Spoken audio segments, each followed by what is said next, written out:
50% of people who qualify for alcoholism become moderate drinkers within 6 years. 99% of people who qualify as cocaine users stop. 99%. Here's the thing, right? With treatment, with addiction treatment, so Alcoholics Anonymous, you might be thinking, how does this relate to NoFap? We'll get there. It's key to look at Alcoholics Anonymous because NoFap and Alcoholics Anonymous share a shit ton of parallels. Here's a quote that I'm going to read from the book Addiction, A Disorder of Choice by Gene Heyman. Outcome studies show that the majority of individuals who receive treatment for substance use disorder relapse. Thus, the claim that addiction is a chronic relapsing disorder can be backed up by more than 100 years of research. Clinical records show that addicts who enter treatment often relapse. Makes sense, right? If everyone who's entering treatment relapses, well then it must be a disorder, it must be a chronic disorder. But here's the thing, treatment isn't treatment. The word is bullshit. It makes it worse, because when you treat addiction, you're treating a non-existent disease. How can you treat a non-existent disease? Doesn't make sense. And when you actually tell people they're addicted, they become addicted. You create a fixed mindset.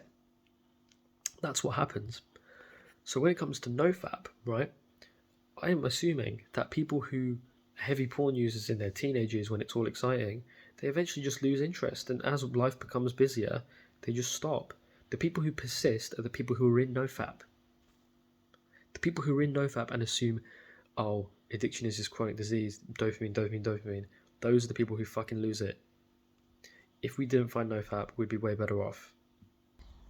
Think about it, right? You imagine people in an AA meeting, right? They're in a church basement, they're like, my name is John and I'm an alcoholic. This is how these things work. Do you not think that them saying that they're an alcoholic is going to make it so? When you believe that you have the disease, and the thing is with NoFap, it's really insidious because you have the dopamine model, right? You have the dopamine. It releases dopamine. Here's the thing, a shit ton of stuff releases dopamine and they're not addictive. The cinema releases a shit ton of dopamine.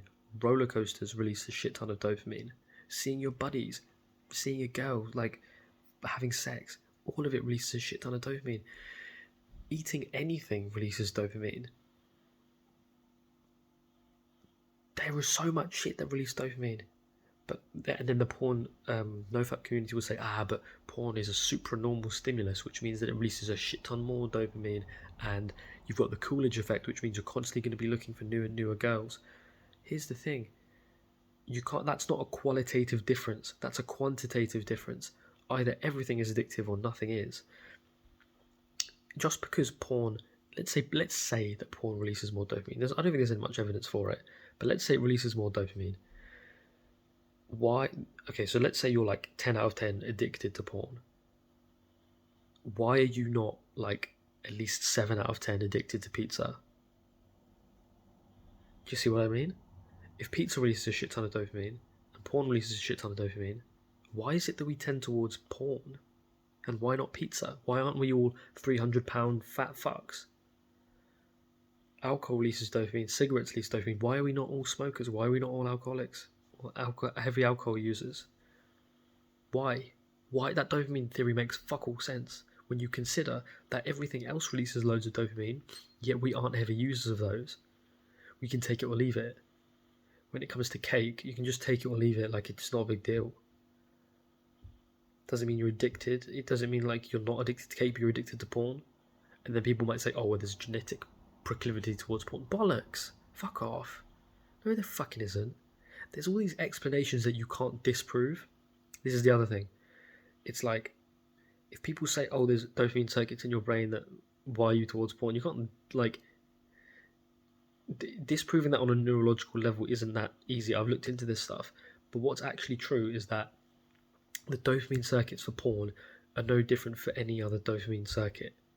Dopamine circuits do not compel us. All they do is they create a habit. A habit just means it's easier to do. It doesn't mean you're compelled towards it.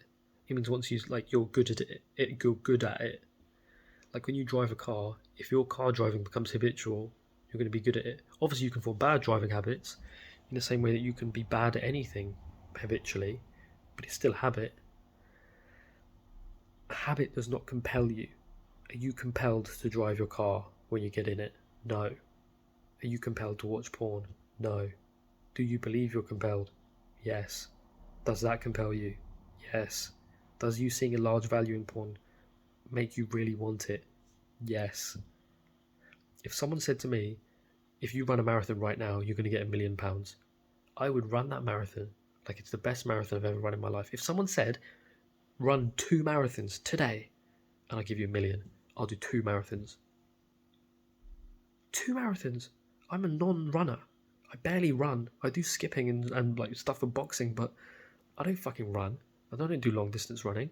If someone told me do 3 marathons in a 24-hour period and I give you £1 million, I'm going to do 3 fucking marathons in a 24-hour period because my desire is so strong that I'm willing to do that. It's no different with porn. But you might be like, what's so special with porn? Not much, but you believe that there's something special about it. That's what's key. It doesn't matter what's actually in it. It matters what your belief is. Now you want to align your belief with what's actually there. You want to wipe the sand from your eyes and see what's actually going on, and then you can move on and you can have, a happy porn-free existence.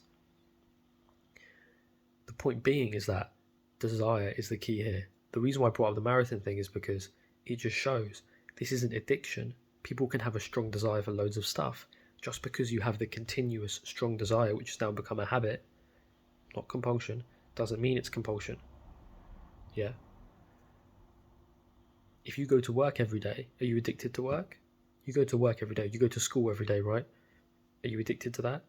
Are you addicted? No, you just see a fuckload of value in going to school because you know you can't miss school because you're going to get in trouble. Your grade's going to flop. You're going to fuck your life up if you don't go to school. You've got to go to school. Your buddies are at school. You want to go to school. You don't want to miss out. You want to go to school. School might fucking suck. For me, school sucked quite a bit. I didn't want to be there a lot of the time. It's fucking boring as shit. I still went every day. Was I addicted? No. It was the best of the bad options. I'd much rather go to school every day, learn, get good grades, get into fucking uni and all that shit, than stay at home and fucking play Call of Duty. I'd much rather go to school. Yeah? Even though I didn't like school a lot of the time, it was fucking boring. So boring. The lessons, fucking hell. Apart from science and maths, I quite like that. But look, you get the point. Desire is key here. There's no addiction, there's no compulsion. That dopamine stuff is bollocks because there's so much shit that produces dopamine. It's all reason in your mind. If you believe in dopamine that's compelling you, you're going to be compelled because you believe in it. The belief is going to fucking make you not want. It's going to make you believe that there's no choice. You have to PMO, and when you believe you have to PMO, you can have a strong desire for it, and then you label that an urge that comes from the outside. It muddies the whole thing. You see what's going on here? Please tell me you see what's going on. Read the Freedom Model. It's going to clear everything up, and then get in contact with me on Telegram after you've read the book.